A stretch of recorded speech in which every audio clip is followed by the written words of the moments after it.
We're wearing a pretty cool cap today, and that's because we have some pretty cool cars at the moment. This, as you may know, is the Nissan 370Z, and this is the all-new Nissan Z.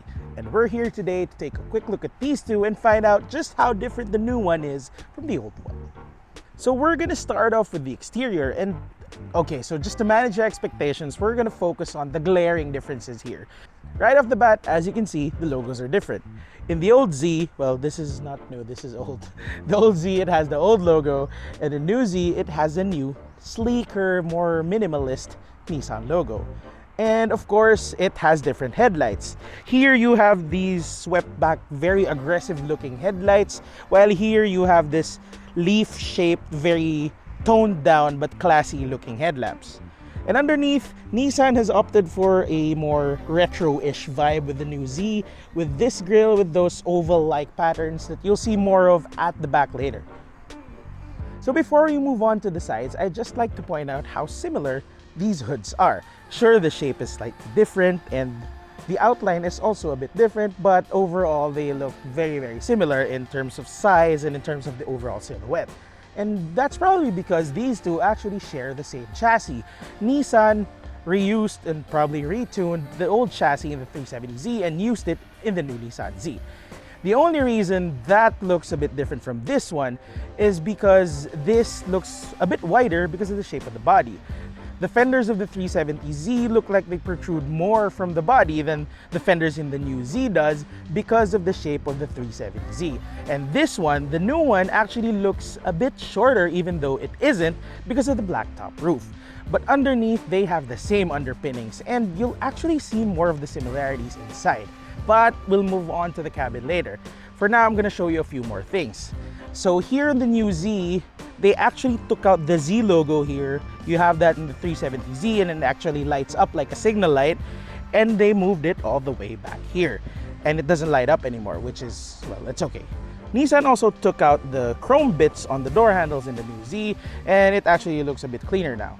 But they did add this silver trim here, maybe to add some accents because of the black top roof. Now underneath, both of them sit on 19-inch race forged alloy wheels. The wheels in the 370Z have a two-tone finish, while this one has an all-black look.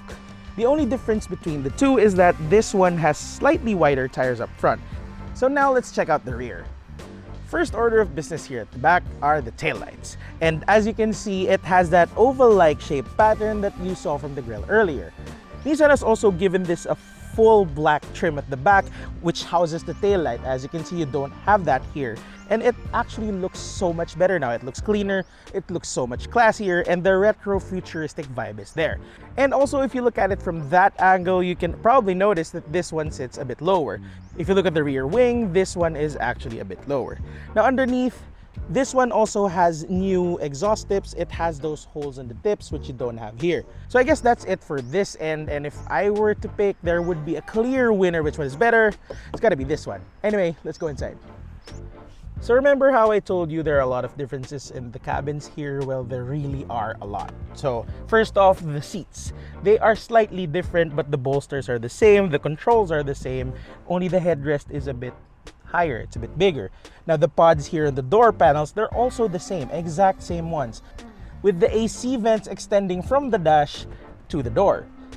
The door handles are the same, the controls for the windows and the locks are the same, even the buttons for the seat heaters and the trunk openers are the same. The only difference on this end is, well, the armrest now slides open to, well, open an ashtray or bottle holder of sorts, but it still pops up like so.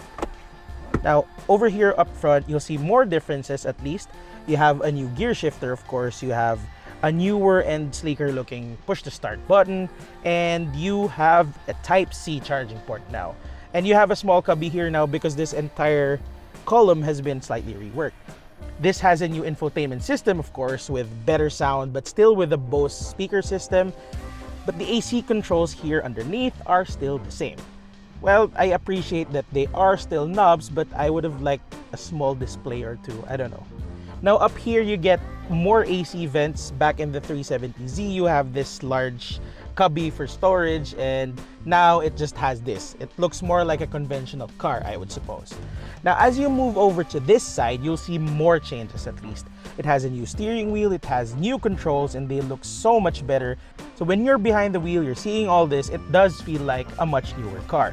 You also have new paddle shifters and of course, a new digital display that looks so much better than the old one. Back then you had those orange lights and it just felt really dated. Now up here on the dash, Nissan retained the gauges, but they are slightly different now. You still have the battery voltmeter here, but beside it you now have gauges for the turbo, which now brings us to the engine bay. So it's a bit of an interesting comparison when you're looking under the hood of these two. Both of them have V6 engines, but this one has a bigger one. It's a 3.7-liter naturally aspirated V6 that generates 332 horsepower and 363 Nm of torque. It gets a choice of a 6-speed manual or a 7-speed automatic. This one, on the other hand, has a slightly smaller 3-liter V6, but it has not one, but two turbos. This twin-turbo V6 generates 378 horsepower and 475 Nm of torque. Transmission options, well, Nissan has retained the 6-speed manual, but it's now given the new Z a new 9-speed automatic transmission. Well, I guess that's it for our quick comparo. Which of these two do you like better? The old or the new? The comment section is open, folks.